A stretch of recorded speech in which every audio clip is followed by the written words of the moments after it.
بالله من الشيطان الرجيم بسم الله الرحمن الرحيم إن تجتنبوا كبائر صدق الله العظيم۔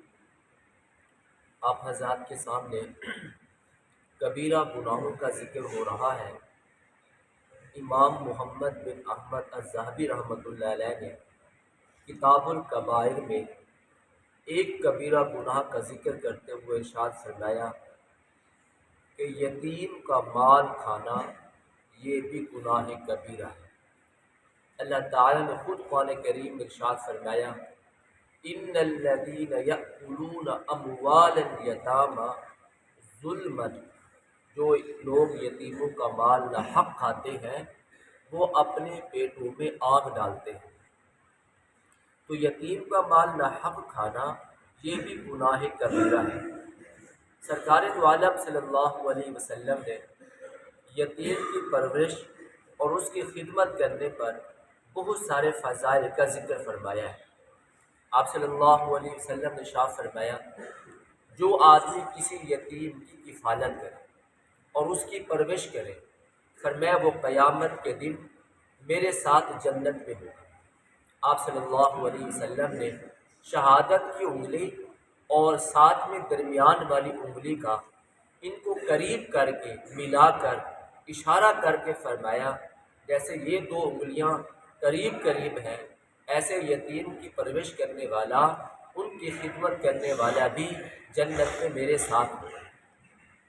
ایک حدیث پاک میں یوں ارشاد فرمایا سرکار دو عالم صلی اللہ علیہ وسلم نے فرمایا جو شخص کسی یتیم بچے کے سر پر ہاتھ رکھتا ہے اور جتنے بال اس کے ہاتھ کے نیچے آتے ہیں اللہ تعالیٰ اس کے بدلے نیکیاں لکھ دیتے ہیں۔ ایک شخص سرکار دو عالم صلی اللہ علیہ وسلم کے پاس آیا اور آ کر کہنے لگا یا رسول اللہ میرا دل بڑا سخت ہے، مجھے کوئی نسخہ بتائیں، مجھے کوئی وصیت فرمائیں۔ آپ صلی اللہ علیہ وسلم نے فرمایا تم یتیم کے ساتھ حسن سلوک کرو اور یتیم کو کھلاؤ پلاؤ، اس کی خدمت کرو، اس کے ذریعے تمہارے دل کی سختی دور ہو جائے۔ آپ صلی اللہ علیہ وسلم نے ارشاد فرمایا جس گھر میں یتیم ہو اور اس کے ساتھ برا سلوک کیا جاتا ہو ایسا گھر بدترین گھر ہے، اور فرمایا جس گھر میں یتیم ہو اور اس کے ساتھ حسن سلوک کیا جاتا ہو فرمایا وہ گھروں میں سب سے بہترین گھر ہے۔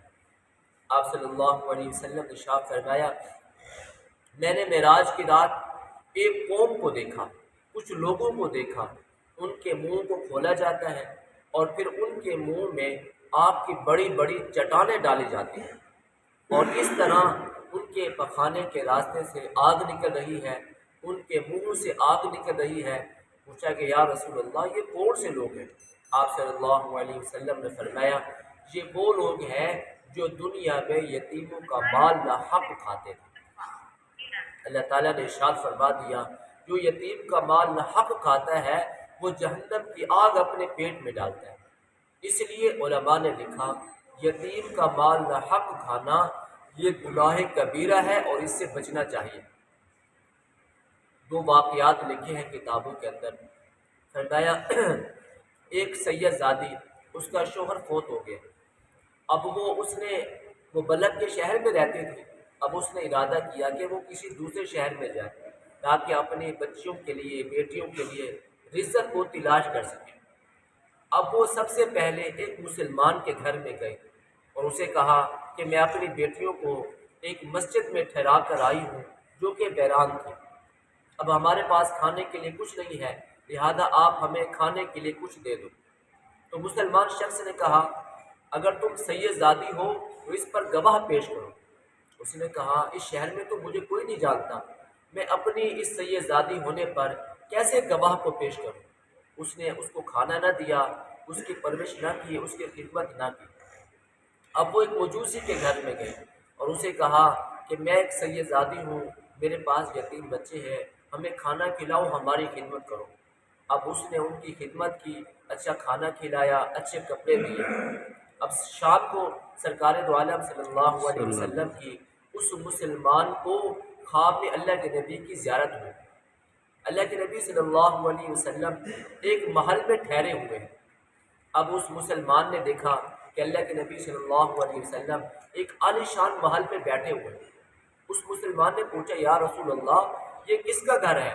آپ صلی اللہ علیہ وسلم نے فرمایا یہ مسلمان مواحد کا گھر ہے۔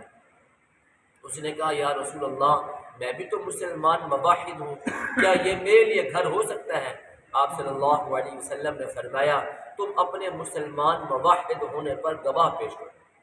اس نے کہا یا رسول اللہ میں کیسے گواہ پیش کروں؟ آپ صلی اللہ علیہ وسلم نے فرمایا جس طرح تم نے ایک سیدزادی سے ایک یتیم سے تم نے اس کے سیدزادی ہونے پر گواہ مانگے تھے، تم سے بھی مسلمان مواحد ہونے پر گواہ کو مانگا جا رہا ہے۔ اب وہ بیدار ہوا، اس نے کہا یہ مجھ سے بہت بڑا گناہ ہو گیا، میں نے اس سے اس طرح نہیں پوچھنا چاہیے تھا، مجھے اس کی خدمت کرنی چاہیے تھی۔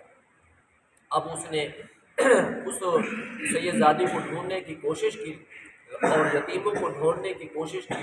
اسے معلوم ہوا کہ ایک مجوسی ہے، اس کے گھر میں ایک عورت ہے اور اس کے پاس یتیم بچے۔ اب وہ اس کے پاس چلا گیا اور اس سے کہا کہ مجھے اس یتیموں کی کفالت کرنے کی ضرورت ہے، آپ مجھے اجازت دیں میں ان یتیموں کی کفالت کر سکوں اور اس سیدزادی کی بھی خدمت کر سکوں۔ تو اس مجوسی نے کہا میں ایسا ہرگز نہیں کروں گا۔ اس مسلمان نے کہا میں تمہیں اس کے بدلے 1000 دینار دوں گا۔ اس مجوسی نے کہا یہ بھی میں نہیں کر سکتا۔ پھر اس مجوسی نے کہا وہ جو تم نے رات کو خواب دیکھا تھا وہ خواب بھی مجھے دکھایا گیا ہے اور مجھے بتایا گیا ہے تم نے جو یتیم کی کفالت کی ہے، ایک سیدزادی کی خدمت کی ہے، اللہ تعالیٰ نے اس کے بدلے تمہارے لیے جنت میں گھر بنا دیا۔ اور باقی یہ کہنا کہ تم مسلمان ہو میں مجوسی ہوں، جس رات یہ سیدزادی ہمارے گھر میں ٹھہری تھی ہمارے سارے گھر والے مسلمان ہو چکے ہیں۔ تو دیکھیے ایک یتیم کی کفالت کرنے سے، ایک یتیم کی کفالت کرنے سے اور ان کی پرورش کرنے سے اللہ تعالیٰ نے دنیا میں ہی جنت میں ان کا محل دکھا دیا۔ تو یتیم کی کفالت کرنا یہ بہترین چیز ہے، اور یتیم کی کفالت نہ کرنا، ان کے ساتھ حسن سلوک نہ کرنا اور ان کا مال ظلمن کھا جانا، ناحق کھا جانا یہ گناہ کبیرہ ہے۔ ایک آدمی کہتا ہے شروع میں بڑی شراب پیا کرتا تھا، بڑا گناہ گار تھا۔ ایک دن مجھے ایک یتیم بچہ مل گیا، میں اس کو اپنے گھر لے کر آیا، اسے اچھا کھانا کھلایا، اچھے کپڑے پہنائے، اس کی میں نے خدمت کی۔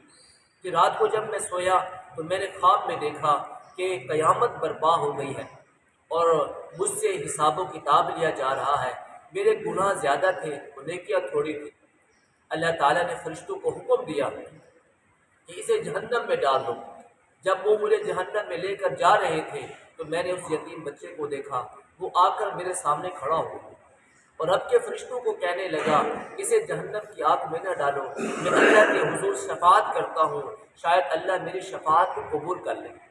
پھر آواز آئی کہ اے میرے فرشتوں اسے جہنم میں نہ ڈالو، اور پھر وہ یتیم بچہ اللہ کے دربار میں پہنچا اور اس نے اللہ کے حضور شفاعت کی، مولا آپ اس شخص کو بخش دیں، اس نے میری کفالت کی، اس نے میری خدمت کی، اس نے مجھے اچھا کھانا کھلایا اور اس نے مجھے اچھے کپڑے پہنائے، یا پروردگار آپ اس کو معاف کر دیں۔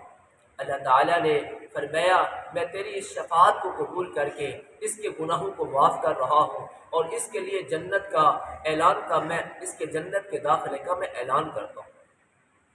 تو امام محمد بن احمد الذهبی رحمۃ اللہ علیہ نے لکھا ہے یتیم کا مال حق کھانا یہ گناہ کبیرہ ہے۔ دعا ہے اللہ تعالیٰ سے اللہ تعالیٰ ہم سب کو اس گناہ سے بچنے کی توفیق عطا فرمائے، یتیموں کے ساتھ حسن سلوک کرنے کی، ان کی کفالت کرنے کی اور ان کے حقوق ادا کرنے کی اللہ تعالیٰ ہم سب کو توفیق عطا فرمائے۔